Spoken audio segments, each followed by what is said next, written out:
கையை மேலே வரைக்கும் தூக்குனா வலி, கையை சைடில் கொண்டு போய் காது வரைக்கும் தூக்குனா வலி, பின்னாடி கொண்டு போய் அடுத்த முழங்கை பிடிச்சா வலி, நைட்டு அந்த பக்கம் திரும்பி பார்த்தா அம்மா போடுற இடத்துல வலி. இந்த மாதிரி ஷோல்டரில் நிறைய பேருக்கு இருக்கும். சிலருக்கு இந்த சிம்டமோட சேர்த்து இங்கே ஸ்டெனோக்ளைடோமாஸ்டர் ட்ரெபீசியஸ் கழுத்தில் வலி, இல்லை முதுகில் செஸ்ட்லேயோ பிரஸ்ட்லேயோ வலி, அதை தவிர இந்த காஸ்ட்ரோகாண்ட்ரைட்டிஸ் ரிப்ஸ்லேயும் இந்த பக்கமும் வலி, ஒரு பக்கம் தலைவலி, தலை சுத்தல், வாமிட் சென்சேஷன், காதுக்குள்ளே வலி, டினிட்டஸ் சவுண்டு, இல்லைன்னா ஜால பெயின், இம்பேலன்ஸ், இது மாதிரியும் இருக்கும். இப்போ இந்த ரெண்டுக்கும் ஒரு கனெக்ஷன் இருக்கு. அது என்னன்னு சொல்றேன். இந்த கையில ஃபர்ஸ்ட் தூக்குனா வலிங்கிறது adhesive capsulitis, periarthritis or frozen shoulder. அப்படின்னா அந்த இடத்துல நீர் கோர்த்துக்கிட்டு அந்த ரேஞ்ச் ஆஃப் மோஷன், இப்போ 180 டிகிரி தூக்கணும், 360 டிகிரி சுத்தலாம், இதுதான் நார்மல் மனுஷங்களோட range of motion. Abduction 180 degree இந்த மாதிரி வரும், இன்டர்னல் ரொட்டேஷன், எக்ஸ்டர்னல் ரொட்டேஷன் இப்படி வரும். அதையெல்லாம் குறைச்சிட்டு அந்த இடத்துல இன்ஃப்ளமேஷன் கோர்த்துக்கிட்டு, சீ பிடிச்ச மாதிரி இன்ஃப்ளமேஷன் கோர்த்துக்கிட்டு வலிக்கிறது தான் இது. இந்த ஃப்ரோசன் ஷோல்டர் மெயினாக சுகர் பேஷண்ட்ஸ்க்கு, டயபெட்டிஸ் பேஷண்ட்ஸ்க்கு வருது. ரெண்டாவது இடத்துல தான் கழுத்தில் எலும்பு தேய்மானமோ, கழுத்தில் ஜவ்வு வீங்கி, ஜவ்வு விலகி, ஜவ்வு தொத்தி நரம்பு அழுத்திட்டு இருந்தாலோ வருது. அப்படின்னா cervical spondylitis, disc bulge, disc protrusion, disc prolapse, brachial neurology அதனால வருது. அப்போ இதுக்கு பேர் சிஎஸ் வித் பிஏ. அப்படின்னா சர்வைக்கல் ஸ்பாண்டிலைட்டிஸ் பெரியார்த்ரைட்டிஸை உருவாக்கிடுச்சு. ரெண்டும் கனெக்ட் இதோட சேர்த்து. சிலருக்கு சிங்கிள் பிஏ, சிலருக்கு both PA, right and left ரெண்டுலேயுமே பெயின் வந்துடும்.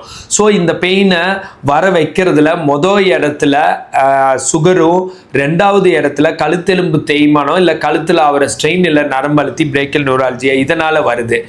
மூணாவது இது மாதிரி வலி வர்றது எதில் இருக்குன்னா, சின்னதாக அடிபட்டிருக்கும். லைக் பஸ்ஸில் கம்பியை பிடிச்சிட்டு போய் சடன் பிரேக் போட்டோன்னே பளிச்சுன்னு ஆகிறது, வெயிட்டை தூக்கி ஆகிறது, இல்லை விளையாட்டுக்கு ஏதாச்சும் சண்டை போட்டு, இல்லை விளையாடுறப்போ கிரிக்கெட் விளையாண்டு, இல்லை வாலிபால், பேஸ்கெட் பால் எதுலையாச்சும் சின்ன இன்ஜூரி, இல்லை கையை ஊனிட்டீங்க, இந்த மாதிரி சில நிகழ்வுகள்னால நடக்கும். அந்த புண்ணாகி உள்ளுக்குள்ளே ஆறாமல் அப்படியே சீ பிடிச்ச மாதிரி நீர் கோர்த்துவிட்டு இன்ஃப்ளமேஷன் ஃபார்ம் ஆகி அந்த மாதிரி நடக்கும்.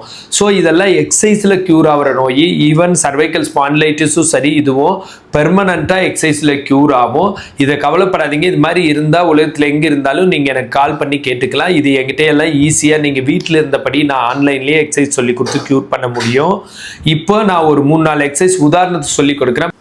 இப்படி மேலே தூக்கி 10 வரைக்கும் 1 2 3 4 5 6 7 8 9 10 கீழே போட்டு 1 2 3 4 5 6 7 8 9 10 again 2 1 2 3 4 5 6 7 8 9 10 2 1 2 3 4 5 6 7 8 9 10 3 1 2 3 4 5 6 7 8 9 10 3 1 2 3 4 5 6 7 8 9 10 இந்த மாதிரி மேலே தூக்கி 10 வரைக்கும், கீழே போட்டு 10 வரைக்கும் 7 தடவை.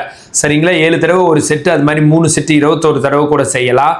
இது தவிர ரைட் ஹேண்ட் மட்டும் தனியாக தூக்கி 10 வரைக்கும் வச்சிருந்து, லெஃப்ட் ஹேண்ட் மட்டும் தனியாக தூக்கி 10 வரைக்கும் வச்சிருந்து கீழே போடுறது, அது மாதிரி 7 தடவை செய்யலாம். அப்டக்ஷன் சைடில் கொண்டு போய் காது வரைக்கும் தூக்கி 10 வரைக்கும் வச்சிருந்து கீழே போடுறது. 2 again 10 கவுண்ட்ஸ் கீழே. 3 1 2 3 4 5 6 7 8 9 10 கீழே போடுறது. 1 2 3 4 5 6 7 8 9 10 இந்த மாதிரி எக்ஸசைஸும் இதோடு சேர்ந்து இன்னும் நிறைய எக்ஸசைசஸ் இருக்குது. அது பண்ண இது நல்லா சரியாகும். இப்போ இதை பற்றி மோனிஷா ஃபிசியோதெரபி சொல்லுவாங்க. ஸோ இதே மாதிரி சார் சொன்ன மாதிரி ஏதாவது பஸ்ஸில் போகும்போதோ, இல்லை உமன்ஸ் வீட்டில் ரொட்டீனாக துணி துவைக்கிறீங்க, இல்லை ஏதாவது இன்ஜுரிஸ் ஆகிருக்கு, கீழே விழுறீங்க. மோஸ்ட்லி ஸ்போர்ட்ஸ் பர்சன் கிரிக்கெட் விளையாடுறவங்க, த்ரோ பால், வாலிபால் அந்த மாதிரி விளையாடுறவங்களுக்கு எல்லாத்துக்குமே இருக்கும். ஸோ இதுக்காக என்ன பண்ணணும் அப்படின்னா, எவ்வளோ நாளாக இருக்குது அப்படின்றத டெஸ்ட் பண்ணிவிட்டு hot pack or cold pack வச்சு நீங்கள் பெயினை ரெடியூஸ் பண்ணலாம். அதுக்கப்புறம் நீங்கள் எக்ஸசைஸ் பண்ணி ரேஞ்ச் ஆஃப் மோஷனை இன்க்ரீஸ் பண்ணிவிட்டு மசிலை ஸ்ட்ரென்த் பண்ணிட்டீங்க அப்படின்னா அந்த பெயின் சுத்தமாக போயிடும். ஓகே. இந்த மாதிரி ஹெல்த் டிப்ஸ் வேணுன்னா நான் ஃபாலோ பண்ணுங்க. ஃபிசியோதெரப்பி கன்சல்டேஷன் வேணுன்னா கால் பண்ணுங்க. ஃபிசியோதெரபிஸ்ட் நல்ல ஆப்பர்ச்சுனிட்டிஸ் வேணுன்னா கால் பண்ணுங்க. This is Prakash, physiotherapist. This is Monisha, physiotherapist.